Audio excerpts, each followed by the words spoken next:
Problem 5 tells us that the car is going at a constant speed, and it asks about the direction for acceleration. So the first thing we need to do is draw a motion map, as we see in the rubric. So if I look at the direction, I can see that my velocity is in such a way that I have circular motion. So these are my, say this is V1, this is V2, V3, V4, and V5. And so to find acceleration, I'm going to change colors.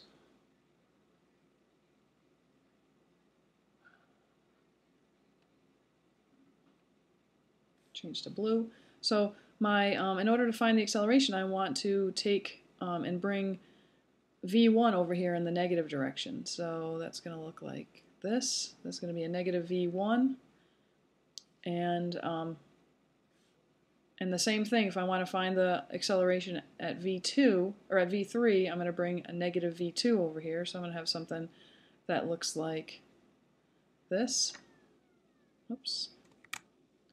This. And now at V4, I'm going to bring V3 over. So I'm going to have something that looks like that.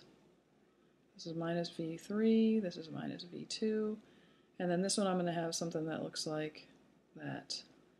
And while my picture's not very good, this is V4, what I find is that my accelerations look like this, and this, that, and that. So you can see that they're pointing towards the center of the circle. So my acceleration at each of these points points to the center of the circle.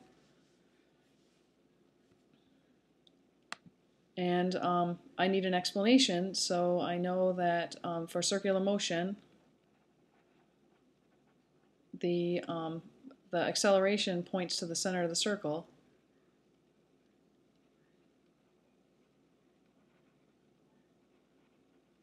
The circle.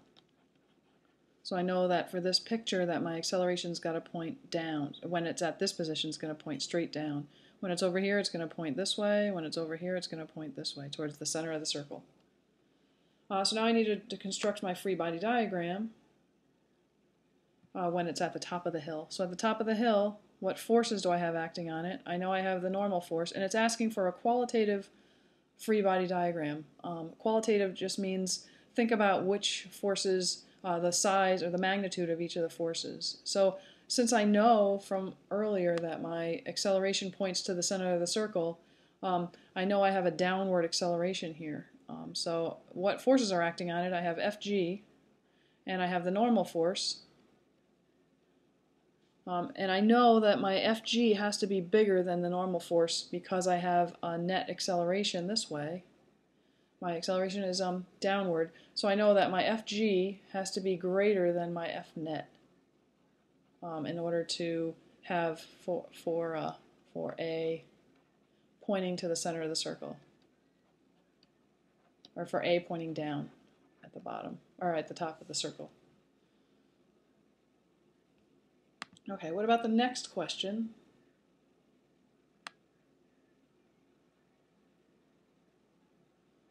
I think I went the wrong way. Right, here we go. So here I have they give me the speed at the peak and the mass and the radius of the curve, and you have to determine the magnitude and direction of the normal force acting on the car. So I know I'm going to use the sum of the forces. Whoops. So I can use my free body diagram from part B, and I know that the sum of the forces, and my direction now I'm going to say is R. So if I go back, or let's draw a quick free body diagram here. This is Fg, this is the force of the normal, and I know I'm going to call this direction R because it's towards the center of the circle. So Fr is equal to mv squared over R.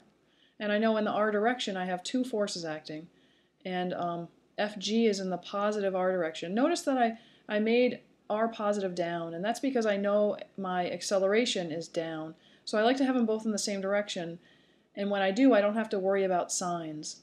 A lot of people were having trouble with that on the test. So if I had a positive R, if I had my my R in the positive direction, aligned with Fn, then I would have to have I know my acceleration's in the negative r direction, and I have to write a negative sign here. So I always, just as a way to do the problem, is I always align my r direction with the acceleration. So in this case, Fg is in the positive r direction, the normal is in the negative r direction, is equal to mv squared over r. I don't know force of the normal, so I'm going to bring that over to this side and bring this over. So I'm going to have Fg, or Fn is equal to Fg minus mv squared over r. So all I've done here is I've added Fn to both sides of the equation, and then I've subtracted mv squared over r to both sides of the equation, and I can rewrite this as Fn is equal to Fg minus mv squared over r. That's what we're looking for here, the normal. I know Fg is equal to mg, so I have Fn is equal to mg minus mv squared over r. So I'm plugging in numbers, and I have, I can factor out my m here, so I have m times g minus v squared over r. So this is going to be 1200 kilograms times 9.8 meters per second squared, minus the velocity is 22.5 meters per second squared over r, which is 60 meters. So when I multiply that out, I get the force of the normal is equal to 1,635 newtons. And how do I know that it's in newtons? It's because I have a kilogram meter per second squared here. I have meter squared per second squared here, but divided by meter. So I get, again, kilogram meter per second squared there, and a kilogram meter per second is a newton.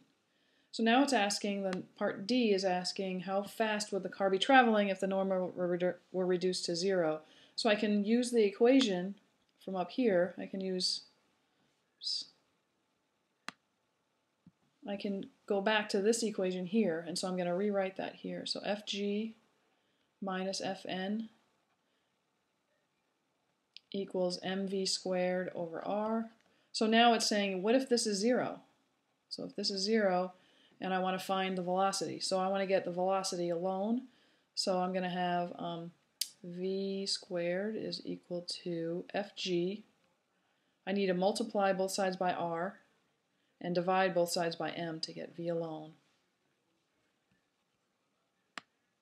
So my v is equal to Fg. Let's say we know Fg is equal to mg. So mg r over m square root. I can cancel out my m's, and I'm just left with v is equal to g times r square root. Plug in numbers, and I get 9.8 meters per second squared times r, which is 60 meters.